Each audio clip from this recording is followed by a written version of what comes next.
বন্ধুরা, আজকে তোমাদের সুন্দর একটি জায়গায় নিয়ে যাব, কিন্তু দুঃখের বিষয় যেতে যেতে আমার স্কুটির টায়ার পাঞ্চার হয়ে গেল। এরপর স্কুটি নিয়ে চলে আসলাম মেকানিকের দোকানে। তারপর এখান থেকে পাঞ্চারটা ঠিক করে নিলাম এবং পাঞ্চার ঠিক করে আমরা কিন্তু আবার রওনা করলাম। আর এখন তোমাদের প্রশ্ন যে আমরা কোথায় যাচ্ছি। আমরা যাচ্ছি আদিযোগী।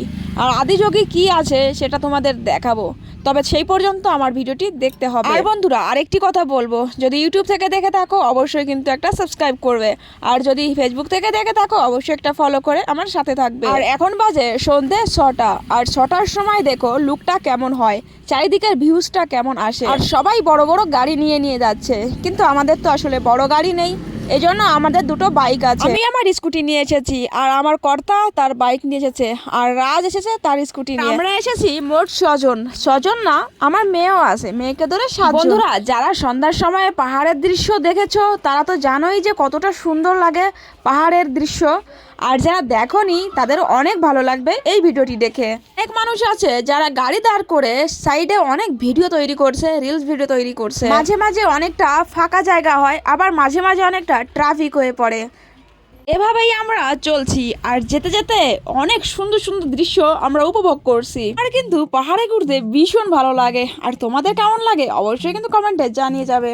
দুই সাইড দিয়ে দেখতে পেলে কি সুন্দর করে রিলস ভিডিও তৈরি হচ্ছে, এগুলো দেখতে দেখতে আমরা ঠিক চলে যাচ্ছি, আর আমরাও টুকটাক একটু ভিডিও করার চেষ্টা করছি। আমার স্কুটির পিছনে দিদিভাই বসে আছে, তাই দিদিভাইকে বললাম সুন্দর করে ভিডিওটি তৈরি করে দিতে। আর দুই পাহাড়ের মাঝখান দিয়ে সুন্দর একটি রাস্তা চলেছে, আর এই রাস্তা ধরেই আমরা সেই জায়গা মতো চলে যাচ্ছি। আজকে অনেক মনে আশা নিয়ে ওখানে যাচ্ছি, আর কোথায় যাচ্ছি অবশ্যই সঙ্গে থাকো।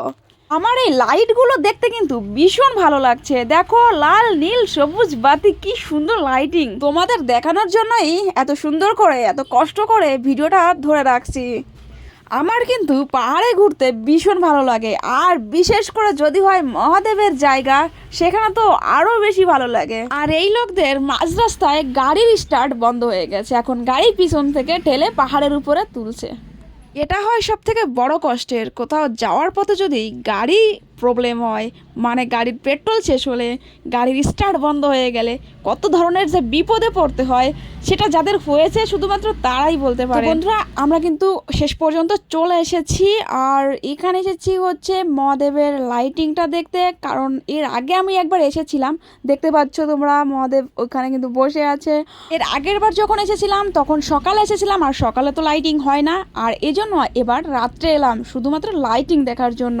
বন্ধুরা, তোমরা একদম কিছু মনে করবে না, লাইটিংটা আসছে কালকের ব্লকে। এ পর্যন্ত তোমাদের অবশ্যই ধৈর্য রাখতে হবে। Bye bye, tata.